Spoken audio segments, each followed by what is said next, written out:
Mes chères ambassadrices et ambassadeurs, content de vous retrouver. Voilà le petit panorama que je vous propose pour cette vidéo. On est sur la darse du port, de la ville du port. Donc darse qui veut dire ponton en forme carrée ou rectangulaire, je ne sais plus trop. Où bien sûr les bateaux viennent au mouillage, tout simplement. La vidéo d'aujourd'hui va porter sur un thème qui me travaille l'esprit depuis déjà très longtemps. Et c'est vrai que quelque part j'ai trouvé un lien avec la perversion narcissique. Et je me suis dit c'était intéressant d'en parler, toujours pour rester sur le même thème. Alors, la question à laquelle je voudrais répondre, c'est pourquoi croire à tort que les hommes se suffisent au sexe et que les femmes se suffisent à l'argent. Alors ça fait un petit peu titre rentre dedans, mais pourtant quand on y réfléchit, est-ce que tu n'as pas l'impression que la séduction du pervers narcissique, homme, est tournée vers ce qu'il peut proposer à la femme pour la manipuler, c'est-à-dire sécurité financière, argent, parce que qui dit argent dit possibilité. Et pour ce qui est de la femme, c'est tout l'attrait physique. Elle met son corps en avant, elle se pimpe à fond, qui va attirer les regards, qui va attirer les abeilles sur le miel, et ils vont se faire avoir. Donc quelque part, est-ce que poser la question de cette façon est une erreur? Pourquoi croire à tort que les hommes se suffisent au sexe et les femmes à l'argent? Et pourtant, s'il y a bien deux choses qui fait tourner ce monde, c'est bien l'argent et le sexe. Quand on regarde nos programmes télé, tout ce qui circule sur les réseaux sociaux, au cinéma, enfin, tous les thèmes de films, de séries TV qui fonctionnent, qui fait qu'on va regarder, c'est parce que dedans, il y a du sexe, il y a de l'argent, mais qui dit argent dit pouvoir, qui dit pouvoir dit violence. Donc c'est-à-dire de la bagarre, des explosions.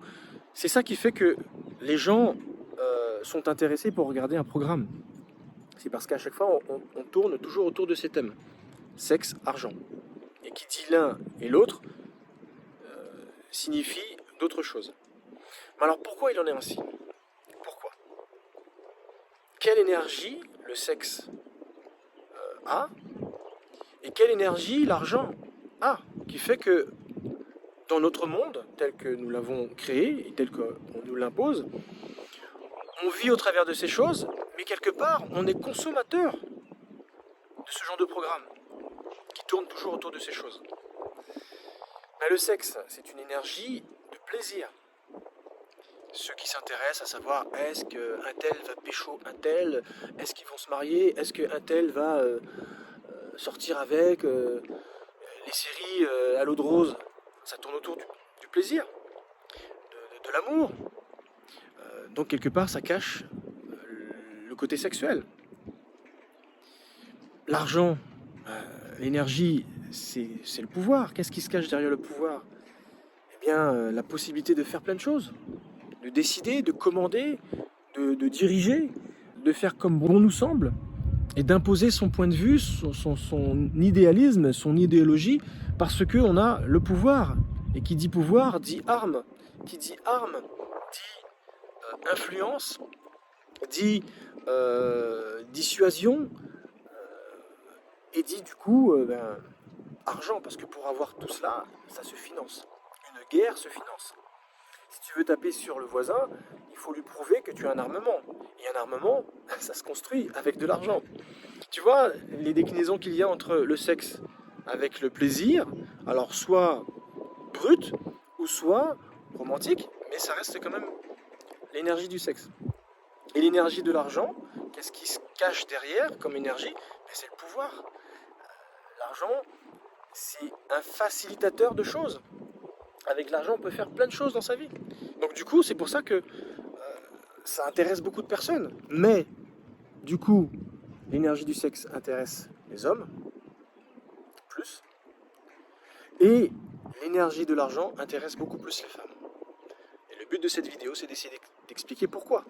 Qui va du coup répondre à la question, pourquoi croire à tort que les hommes se suffisent au sexe et les femmes à l'argent.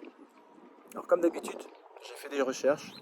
Et comme c'est un thème qui me travaille l'esprit depuis pas mal de mois, je dirais même pas mal d'années, donc voilà, ça trottait dans mon esprit et je me suis dit, bon, ben, ce serait peut-être temps maintenant d'en faire une vidéo, mais avec des recherches appropriées pour que je puisse véritablement t'exposer comment je vois les choses, ou plutôt comment certaines personnes voient les choses. Après, charge à toi de t'en faire ta propre idée.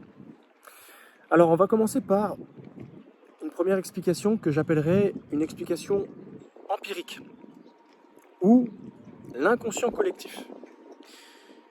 Fut une époque, dans un temps très reculé, il n'y avait pas tout ce modernisme, toute cette digitalisation où on appuie sur un bouton. Maintenant, c'est même plus on appuie sur un bouton, on clique, on glisse, on scrolle sur une application, sur une pop-up. C'est ça maintenant. Et après, c'est toute la suite qui vient. Bientôt, on sera même plus obligé d'utiliser nos doigts. Avec la voix, on donnera des ordres à l'appareil électronique et ça fera les choses tout seul. D'ailleurs, je pense que ça existe déjà. Bref. D'une manière empirique, dans l'inconscient collectif, avant, quand il n'y avait pas tout ce modernisme, l'homme, pour subvenir à la survie de l'espèce, il se devait aller chasser, faire de la cueillette, risquer sa vie. Et souvent, il sortait de l'habitat, alors peu importe où ils habitaient, nichés dans des crevasses, dans des grottes, dans des tentes, dans des habitations faites naturellement avec de la terre, enfin peu importe. Fut une époque, l'homme qui avait plus de force, plus d'endurance, utilisait sa force pour aller chasser l'animal, pour aller cueillir des choses qui étaient peut-être à des endroits difficiles d'accès, qui demandaient une certaine distance, un certain repère au niveau de l'orientation, ce qui explique, entre guillemets, pourquoi les hommes n'ont pas besoin d'une carte pour pouvoir s'orienter. Ils ont un GPS naturel dans l'esprit. Avant que le GPS existe, eh bien avant, l'homme avait des repères clés dans son esprit. C'est pour cette raison que les hommes s'orientent beaucoup mieux que les femmes. C'est l'explication qui en a été donnée. Mais du coup, l'homme met sa vie en danger. Et quand il rentre, après ses prouesses de chasseur, de cueilleur, où il a pu se prouver être quelqu'un parmi la gente masculine, eh bien, quand il rentre chez lui, c'est mission accomplie. Dans la peau de ce qu'il est, l'homme, il rentre chez lui, c'est un petit peu le repos du guerrier. Parce que là, je te parle de la partie chasse, mais après, ça peut être également la partie combattant. Il va défendre sa tribu, il va défendre son clan, parce que les clans d'à côté veulent les asservir, et tout simplement, il faut qu'il défende sa tribu. Donc, c'est des armes pour tuer les concurrents d'à côté, pour éviter qu'ils prennent l'ascendant sur eux. Donc, pareil, on a toujours le repos du guerrier. Il rentre chez lui, il glisse les pieds sous la table, il va se détendre, il va souffler, et la première chose dont il a envie quand il rentre, un bon repas, avec peut-être ce qu'il vient de ramener, sa petite femme qui va s'occuper de lui. Il veut profiter. Et là, on pense tout de suite à plaisir. Qui dit plaisir, dit sexe. Voilà une explication pourquoi l'homme se suffit au sexe. Parce que du coup, c'est son seul moyen de se détendre. Le côté plaisir, le côté papouille, ma femme s'occupe de moi, le repos du guerrier. Voilà, je viens me reconstituer une petite santé après avoir risqué ma vie, après avoir beaucoup souffert, beaucoup usé de mon physique pour pouvoir obtenir ce qui va nous permettre de nous maintenir en vie. Voilà. C'est un petit peu sa récompense. C'est un petit peu vécu comme une récompense. Voilà, j'ai fait ce qu'il fallait, j'ai protégé le clan, maintenant je rentre, occupe-toi de moi. Côté plaisir, qui dit plaisir, dit sexe. Pour ce qui est de la femme, c'est autre chose. Elle, pendant toute cette période de temps où son mari n'est pas là avec les autres maris, on va dire, parti chasser, parti combattre, parti cueillir pour la survie de l'espèce, elle s'occupe des enfants, de la maisonnée. Il faut que le repas soit prêt quand ils rentrent, il faut que tout soit en étape quand ils reviennent. Comme ça, elles vont pouvoir s'occuper d'eux, leur donner ce dont ils ont besoin pour repartir le lendemain, etc. etc. Donc du coup, elle s'occupe à ces petites choses minutieuses, et donc elle a besoin de matière pour travailler. Elle a besoin, si tu veux que je te fasse à manger, il faut que tu ramènes à manger. Il faut que j'ai les petites choses que tu as cueillies pour pouvoir mettre les petits plats dans les grands. Voilà, ça à être utilisé pour ces choses, et ça pour tel autre. Elle est une femme d'intérieur parce que la matrone, la cheftaine, parce qu'elle sait exactement comment les choses doivent se faire à l'intérieur, parce que c'est son rôle. Parce que à cette époque-là, les choses se faisaient comme ça. Chacun avait un rôle bien défini et ça fonctionnait très bien. Mais du coup, elle, pour pouvoir travailler, elle a besoin de matière, elle a besoin de moyens. Qui dit moyens, dit argent. Ce qui est devenu à notre époque argent. Mais à cette époque, l'argent c'était quoi? C'était du bétail, c'était des outils, de l'outillage, c'était tout ce qui permet de rendre une vie agréable. Plus tu en as, plus tu vis une vie agréable, et plus du coup l'homme avait la capacité de ramener des choses, c'était entre guillemets des choses qui enrichissaient, qui donnaient de la valeur, qui donnaient un certain pouvoir entre les mains de la femme, qui pouvait du coup se mettre en œuvre de transformer toutes ces choses brutes en quelque chose d'agréable à consommer, etc., etc. Voilà l'explication, on va dire, sur le côté empirique des choses. Donc la femme a besoin de soutien également pour lui permettre la protection de la survie de l'espèce, sachant bien sûr qu'elle s'occupe des enfants. Donc elle a un côté nourricier. Autant l'un que l'autre ont un rôle de survie de l'espèce, mais avec deux rôles différents. Il y en a un qui défend, il assure la sécurité, et l'autre qui pourvoit pour nourrir, pour continuer de pérenniser.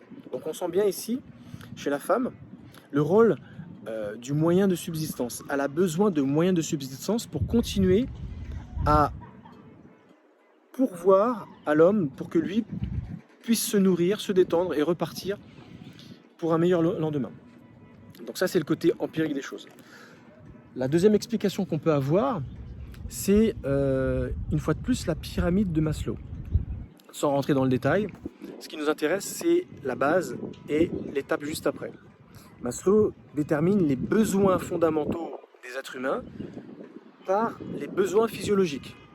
Respirer, boire, manger, dormir, avoir des relations naturelles telles que le sexe, l'amour, les câlins, et bien sûr nos besoins naturels, le pipi, le caca, etc., etc. Ça, ce sont des besoins physiologiques. On en a besoin dans notre vie parce que c'est les besoins élémentaires, tout simplement. Les besoins fondamentaux. Et après cela, on a besoin de sécurité. Une fois que le ventre est plein, une fois qu'on est repu, une fois qu'on a bien dormi, une fois que tous nos besoins physiologiques sont remplis, qu'est-ce que je fais? Est-ce que je suis bien en sécurité? Parce que j'ai ça aujourd'hui, mais est-ce que je l'aurai demain? Donc il faut sécuriser. Et là, on retrouve le besoin de la femme pour pouvoir continuer de travailler, œuvrer dans la maisonnée. Tu vois, ce sont ces deux besoins fondamentaux qui viennent en premier. Besoins physiologiques autant pour l'homme que pour la femme, et sécurité pour l'homme, mais également pour sa progéniture. C'est lui qui est le garant de la protection. Alors que la femme, elle va bénéficier de la sécurité. Ce qui peut expliquer que pour répondre à un besoin physiologique, c'est surtout des besoins. Besoin de manger, besoin de boire, besoin de dormir, besoin de sexe. Et là, on retrouve le côté masculin. Il a besoin du repos du guerrier avant de repartir. Il ne peut pas partir en guerre le ventre vide ou en n'ayant pas dormi pendant 2-3 jours. C'est pas possible. Il faut qu'il soit en forme. S'il veut s'assurer de remporter la victoire, de ramener du gibier, il faut qu'il soit en forme. Il faut que pendant tout ce temps qu'il va passer à l'extérieur, peut-être toute une journée, peut-être toute une nuit, qu'il puisse se passer de nourriture, mettre son corps et son esprit en danger pour pouvoir ramener ce qu'on souhaite tous, c'est-à-dire un gros gibier pour être tranquille pendant plusieurs semaines. Donc du coup, il faut ces besoins fondamentaux pour obtenir du mieux. Et du coup, pour, par la suite, assurer la sécurité. La sécurité ne peut venir qu'après. On ne peut pas assurer une sécurité si on est fatigué, on n'a pas dormi, on a le ventre vide, on n'a pas d'énergie pour se défendre. C'est pas possible. Donc c'est pour ça que les besoins fondamentaux viennent d'abord. Et c'est pour cette raison qu'on l'attribue peut-être plus à l'homme et la sécurité plus à la femme, qui, une fois qu'elle a les moyens et la sécurité autour d'elle, elle peut œuvrer. Et c'est en soi qu'il y a une certaine complémentarité entre l'un et l'autre, entre l'homme et la femme. L'un pourvoit pour cela, l'autre pourvoit pour cela. Et c'est une machine qui fonctionne très bien. La façon dont ça fonctionne, chacun son rôle. À l'époque, ça fonctionnait très bien. Maintenant, c'est autre chose. Avec le modernisme, l'occidentalisation de beaucoup de choses, on appuie sur un bouton, on scrolle, on appuie sur une application, les femmes peuvent se passer des hommes, les hommes peuvent se passer des femmes. En tout cas, c'est dans la façade des choses. En réalité, non.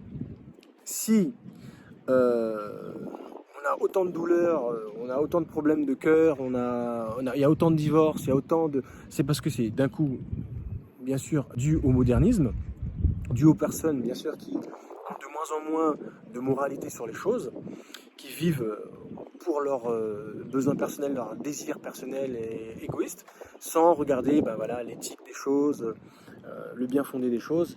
Ils pensent qu'à leurs petits besoins personnels et ils oublient de regarder que des fois, les choses ne peuvent pas se passer totalement comme cela. Ce qui me permet de faire le pont sur une troisième recherche que j'ai faite, c'est comment ça s'est passé à la nuit des temps, au tout début. Alors je me suis dit, le mieux c'est de rechercher dans ce que pouvaient dire les textes sacrés, et j'en suis revenu à la Genèse, dans la Torah. Qu'est-ce que dit la Torah? Et ce que dit la Torah d'intéressant, dans Genèse chapitre 3, le verset 12, il est question, on va dire, du péché que les premiers hommes ont fait. Adam et Ève ont mangé le fruit défendu. Ils ne devaient pas manger ce fruit que Dieu leur avait dit qu'il ne fallait pas consommer. Et que si jamais ils désobéissaient, ils allaient perdre l'avantage de rester dans ce paradis, dans cet Éden, et également bénéficier que c'était Dieu qui pourvoyait à tout ce dont ils avaient besoin. Et là, ils allaient perdre cela, mais en plus, bien sûr de cela, ils allaient perdre la vie. À un moment donné, ils allaient mourir, ils allaient vieillir et mourir. C'était en fait l'ordre qu'avait reçu Adam quand il était seul, et quand Ève a été créée, à partir de lui-même, par Dieu, eux deux devaient respecter, on va dire, cette règle. C'était juste pour tester s'ils étaient d'accord avec ce principe de se laisser gouverner par Dieu, d'après ce que dit la Torah. Alors ce qui est intéressant, je te passe le côté péché, ils ont failli à leur tâche. Ève a mangé du fruit en premier, l'a présenté à Adam, qui l'a pris, qui en a mangé. Et, dans Genèse chapitre 3, verset 12, Dieu s'adresse à Adam. Il lui dit, où es-tu? Et Adam lui répond, je me suis rendu compte que j'étais nu, du coup je me suis caché, parce que j'avais honte de ma nudité. Dieu qui lui répond, dit, qui t'a dit que tu étais nu? As-tu mangé du fruit que je t'avais interdit de consommer? Et voilà la réponse de Adam, quand Dieu lui reproche d'avoir désobéi. Donc c'est Genèse chapitre 3 verset 12. Adam lui dit, oui mais la femme que tu m'as donnée, c'est elle qui m'a donné du fruit. Imagine un peu. Il est en train d'accuser sa femme. Imagine un petit peu comment a dû se sentir sa femme. Ah d'accord. Donc du coup là c'est de ma faute. On a péché tous les deux mais c'est de ma faute. En tout cas c'est l'impression que ça a laissé à Ève face à Dieu qui demande des comptes en fait à Adam. Alors du coup qu'est-ce que fait Dieu? Puisque tu mets la faute sur Ève, il s'adresse à Ève. Pourquoi as-tu mangé du fruit? Et au verset 13, Ève répond, oui mais le serpent, parce que dans l'histoire de la Genèse, le diable a fait parler un serpent comme un ventriloque, pour ne pas montrer son vrai aspect d'ange, parce que Satan, Lucifer, qui veut dire porteur de lumière, est un ange en réalité, mais qui avait des vues pour devenir comme Dieu ou voire prendre sa place. Et donc du coup, il s'est vengé sur la création physique que Dieu avait fait en créant la terre. Et donc du coup, il s'est vengé sur le premier couple humain en trompant Ève. Il n'a pas trompé Adam, il a trompé Ève. Et donc du coup, Ève lui dit au verset 13, oui mais c'est le serpent qui m'a trompé. Qu'est-ce que fait Dieu à ce moment-là, puisque Ève se décharge du coup sur le diable? Dieu se tourne vers le serpent et à ce moment-là, il lui donne toute une suite de conséquences de son acte. Puisque tu as trompé la femme, il va se passer ça. Et ça, il le fait dans les versets qui suivent, les versets 14 et 15.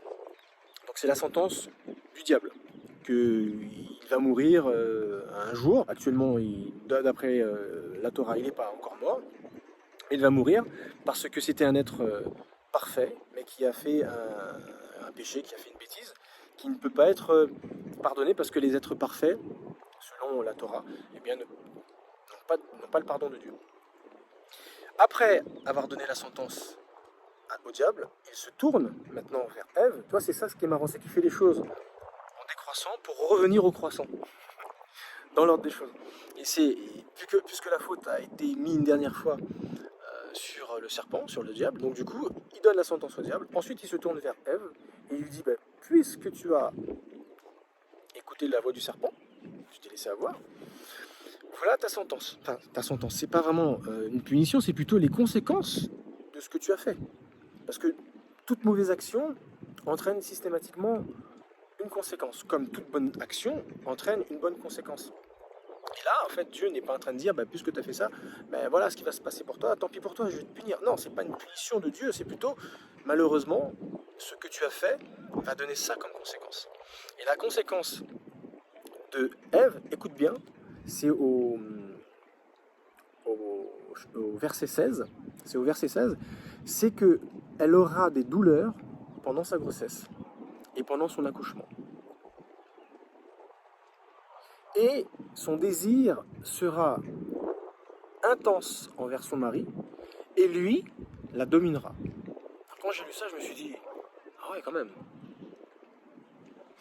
Et j'ai réfléchi, je me suis dit, mais est-ce que cela n'aurait pas un lien par rapport au ressenti qu'a pu avoir Ève en voyant Adam, son mari, décharger la faute sur elle, alors qu'en fait, tous les deux avaient commis le péché.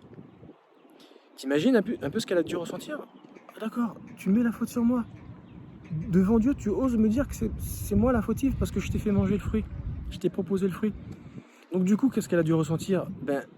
Elle a dû se sentir jugée, mal jugée par son mari, en se disant « Oh !» Mais du coup, se sentir rejetée. C'est toi l'erreur, c'est à cause de toi. Comme si elle se sentait rejetée. Et je t'ai déjà fait une vidéo sur le rejet. T'imagines un peu ce que ça fait? Quand on se sent rejeté, on a tendance à vouloir être constamment dans la validation, constamment dans le besoin d'être aimé, d'être dans l'attente que l'autre nous donne de l'attention. Est-ce que ce verset ne donne pas un petit peu, dans la conséquence négative de ce que Ève va subir, ne donne pas une once de réponse à ce qui s'est passé à la nuit des temps? Au travers du fait que Ève, son désir serait tourné constamment, intensément vers son mari, et lui, du coup, il en profiterait. Il la dominerait par rapport à cela. C'est vrai, quand on regarde l'histoire du monde, la loi du plus fort a toujours été la meilleure, c'est toujours le cas aujourd'hui. Du coup, c'est pour ça que beaucoup d'hommes ont abusé de leur force et de leur position dans le foyer sur les femmes. Et on peut comprendre qu'il y a eu des femmes qui ont commencé à contester, que les droits de la femme se sont un peu émancipés, et qu'à l'heure d'aujourd'hui, il y a des féministes, etc., etc. Parce que, quelque part, c'est vrai ce qui est marqué là. On s'en rend compte. Sinon, l'évolution de la femme ne se serait pas faite de cette façon.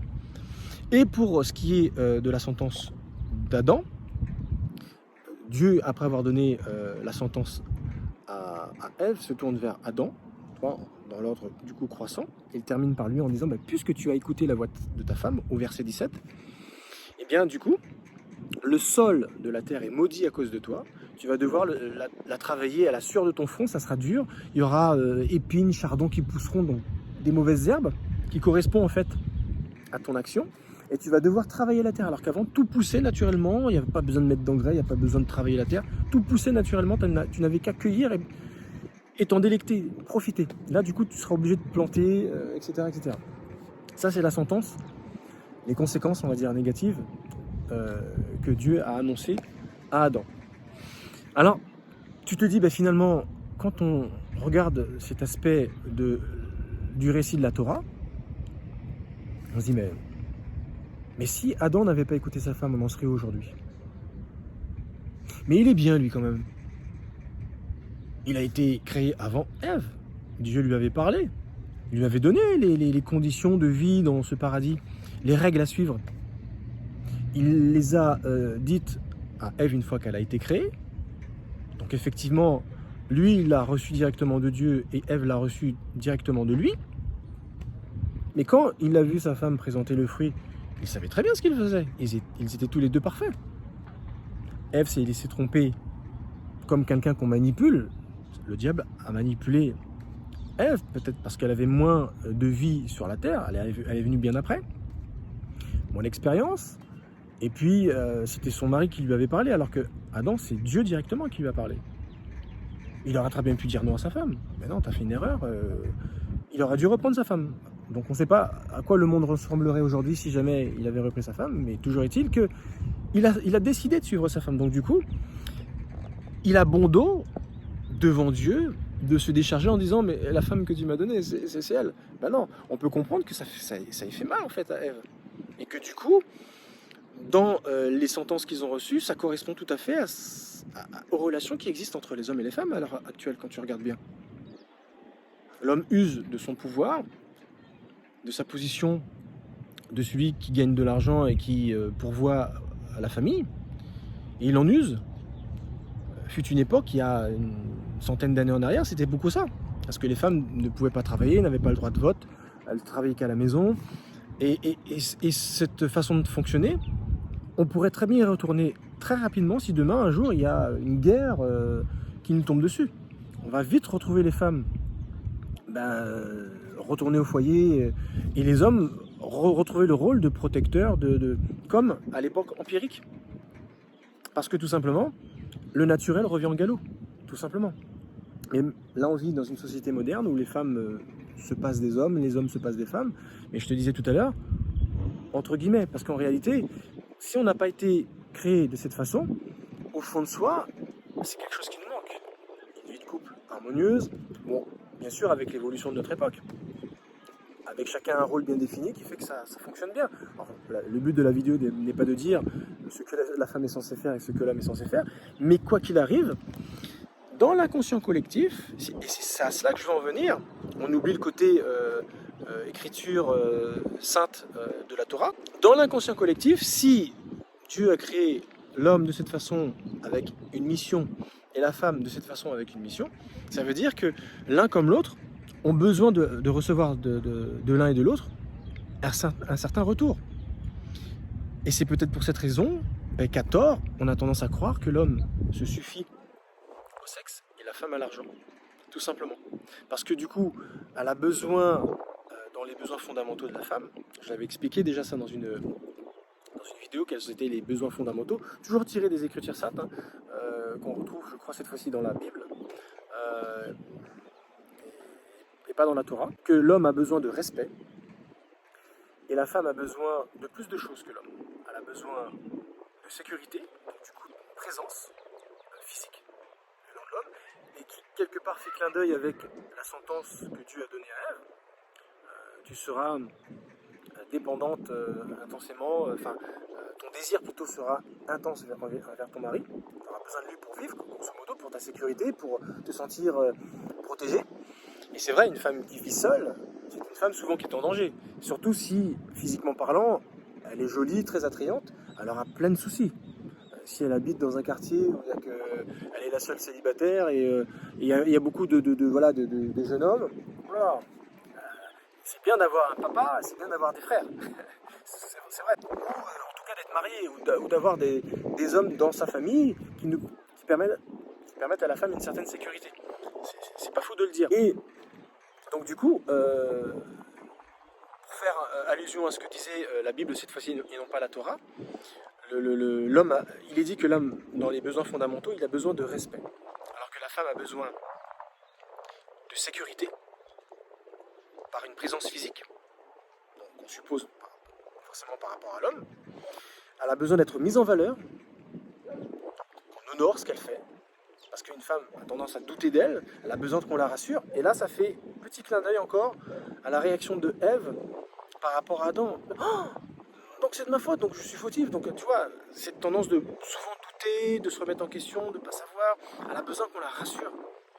Donc du coup, quand on met à l'honneur, on donne de la valeur à une femme, eh bien ça lui permet de ne pas douter peut-être de cette sentence qu'elle a reçue de la part de Dieu, mais également sa réaction, son ressenti qu'elle a pu avoir face à la réaction de son mari, face à Dieu, en déchargeant la faute sur elle.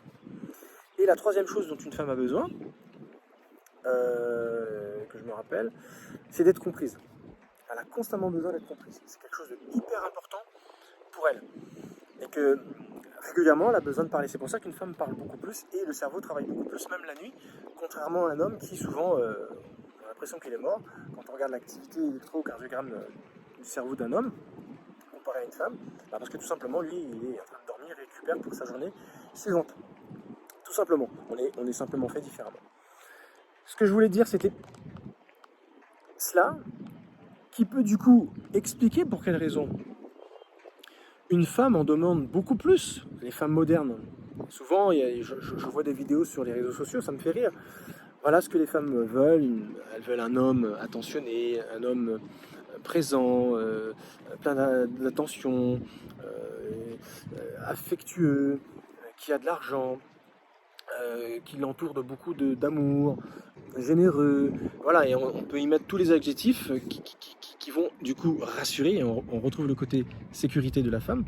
Tout ce qui va rassurer une femme dans son rapport à l'homme, elle demande beaucoup de choses. Et quand on demande, mais finalement, qu'est-ce qu'il veut l'homme? Avoir la paix. Il veut juste une chose. Il s'embête pas avec un tas de choses, il veut juste une chose. Et c'est vrai que dans le couple, souvent, l'homme passe son temps à devoir faire ces choses, parce que c'est ce qui va rassurer une femme pour que tout se passe bien. Donc du coup, on se rend compte que de la façon dont on a été conçu, on retrouve cela. On retrouve exactement le rôle de l'homme dans son rapport avec la femme et le rôle de la femme dans son rapport avec l'homme, tout simplement. Et quand tu regardes aujourd'hui, à notre époque, au XXIe siècle, comment l'homme et la femme ont évolué, avec tout ce modernisme, à la vitesse où les choses vont. Est-ce que tout ce que je viens de te dire, c'est quelque chose qui n'est plus au goût du jour? Bah, tu te rends compte que si. L'homme a toujours besoin de respect. Que les époques aient changé, évolué, digitalisé, etc., l'homme a toujours besoin de respect. Ce qui va donner de la valeur à un homme, c'est le respect qu'il va avoir à l'extérieur, en devenant quelqu'un, et qu'il soit respecté par la gente masculine, par ses aînés, par ses collègues, et quand il rentre chez lui, qu'il soit respecté par sa femme. Et si on lui enlève cela, on castre symboliquement un homme, surtout si ça vient de sa femme. Parce qu'un homme est prêt à accepter qu'un tel est meilleur que lui, si c'est un autre homme. Parce qu'on ne peut pas être bon et meilleur dans tous les domaines, mais simplement il y aura toujours ce jeu de respect. Ben, toi tu es meilleur, je te donne le respect, du coup tu me respectes parce que tu vois que je te respecte, donc du coup tu me donnes l'information qui va me permettre de m'améliorer, etc. Jusqu'au jour où on deviendra l'aîné, on recevra le respect en retour, etc. au fil des générations qui passent. Est-ce que cette situation a changé à notre époque? Non, ça n'a pas changé. Une femme a toujours besoin de sécurité, et surtout de sécurité financière. Dans les couples d'aujourd'hui, la plupart des divorces sont dus en partie parce qu'il y a un problème financier. L'homme ne pourvoit plus ou ne peut plus pourvoir financièrement, ben, la femme, elle voit qu'elle a un plan B ou elle a une solution. Souvent, s'il n'y avait pas une relation forte au niveau sentimental, la femme, elle voit ça comme bah, ciao, moi je me casse avec quelqu'un d'autre. Ou du coup, c'est moi qui pourvois, mais tu remplis pas ton rôle d'homme. Et dans l'inconscient collectif des femmes, alors d'aujourd'hui, elles s'attendent toujours, quand elles veulent fréquenter un homme, de s'assurer si il a les moyens. Donc ça veut dire que c'est toujours présent à l'intérieur de la femme. Donc du coup, est-ce que c'est à tort de croire que la femme se suffit à l'argent? Non, parce que c'est toujours le cas. Ça fait toujours partie des besoins fondamentaux d'une femme, la sécurité financière. Donc il y a bien sûr d'autres déclinaisons autour de la sécurité sociale, la sécurité affective, la sécurité sexuelle, la sécurité au niveau de l'honneur et de la valeur dont elle a besoin, de la compréhension. Tout ça, c'est des sécurités qui lui permettent de se dire, oui, du coup, je reste avec cet homme parce que j'ai perçu qu'il y a ça. Parce que chez une femme, c'est tout un calcul. Elle va s'assurer que, voilà, lui, il s'intéresse pour moi par rapport aux deux choses qui est en haut et à la chose qui est en bas. Mais moi, je m'intéresse au lui parce qu'il y a ça, et ça. Et c'est ça qui fait que, bah alors, chez les hommes, c'est pas un tort de penser qu'il se suffit qu'au côté plaisir, donc du coup sexuel. Ben non, non plus. Parce que ce qu'attend un homme d'une femme, ben c'est pas la sécurité, c'est pas d'être mis en honneur, c'est pas d'être compris. Un homme, c'est pas ça qu'il attend d'une femme. C'est une femme qui attend cela d'un homme. Un homme, lui, il a juste besoin d'être respecté. Et du coup, même à notre époque, on le retrouve. Respecté dans son travail, respecté dans son cercle d'amis, respecté dans sa famille, respecté. Et quand il n'a pas cela, on le considère un peu comme une navette. S'il a affaire à une femme qui prend le dessus sur lui, comme dans beaucoup de couples, sa femme ne le respecte pas. C'est un homme castré, symboliquement parlant, malheureusement. Et donc du coup, il en souffre. Il en souffre parce que souvent, c'est des choses qui sont venues depuis l'enfance, et c'est quelque chose qui a continué de se faire. La femme a bien perçu qu'elle aurait l'ascendant dessus, donc du coup, elle se dit, ouais, avec cet homme-là, il y a moyen de vivre d'une certaine façon avec les sécurités dont j'ai besoin. Tu vois ce que je veux dire?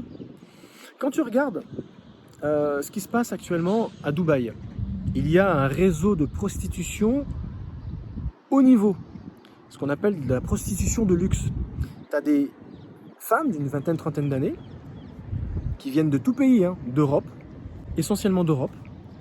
Elles vont dans ces pays-là, donc du coup elles sont tellement jolies, belles, elles mettent leur corps en valeur, elles vont dans un troquet, elles se font remarquer par des hommes qui viennent discuter avec elles, et les hommes leur disent est-ce qu'on peut passer un petit moment ensemble? Et bien, la femme va leur dire oui. La passe est de 7000 euros. Donc elles gagnent leur vie comme ça, 7000, 5000 euros la nuit. Et à force d'accumuler la clientèle comme ça, elles se retrouvent à gagner leur vie. Elles sont blindées de thunes, ces femmes. Et elles passent leur journée à consommer. Ce sont des femmes qui ont compris que si elles veulent s'en sortir dans la vie, plutôt que rester dans leur pays, où elles ne s'en sortent pas, elles vont à Dubaï, elles deviennent des prostituées de luxe, en faisant des choses dégoûtantes, je te passerai les détails, venant des hommes qui habitent à Dubaï, en faisant avec ces femmes ce qu'ils ne font même pas avec leurs propres femmes régulières, et puis comme pour eux l'argent c'est pas un problème, ils leur donnent. Donc tu vois, on retrouve ce cliché. L'homme achète le sexe, mais la femme obtient l'argent dont elle a besoin pour pourvoir à ses besoins et sa sécurité pour vivre. Donc, je suis en train de te dire, et là du coup j'ai répondu à la question, pourquoi croire à tort que l'homme se suffit au sexe et la femme à l'argent? Eh bien c'est pas une croyance, c'est réel. Ça existe toujours à l'heure d'aujourd'hui, et je te l'ai bien dit en introduction tout à l'heure. Le monde fonctionne autour de ces deux choses-là, le sexe et l'argent, systématiquement. Et même le pervers narcissique, homme et femme, utilise ces deux choses-là. La femme va utiliser sa plastique, son corps, elle va mettre son corps en valeur pour pouvoir attirer les hommes dans son piège et leur faire ce dont elle a besoin. Et elle va se mettre avec un homme, si elle se marie, avec un homme qui a, quoi qu'il arrive, de l'argent. Et l'homme, pour séduire une femme, il va lui faire croire qu'elle va avoir toute la sécurité dont elle a besoin, financière, affective, compréhension, valeur, etc. etc. C'est comme ça que l'homme pervers narcissique trompe sa proie, femme. Et la femme trompe sa proie, homme, en lui donnant son corps, si tu es comme j'attends que tu sois. Et donc du coup, la femme, pour continuer d'avoir l'ascendant sur son homme, qu'est-ce qu'elle fait, la femme pervers narcissique? Elle ne se gêne pas de se mettre avec des hommes qui ont, quoi qu'il arrive, de l'argent. Et si jamais il n'a plus d'argent, elle le jette. Elle va en chercher un autre en utilisant toujours son corps. Tu vois? Donc, est-ce que c'est un tort de croire que les choses fonctionnent comme ça? Non. Parce que même les pervers narcissiques, hommes et femmes, usent de ces deux choses-là pour arriver à leur fin. Donc ça veut bien dire ce que ça veut dire.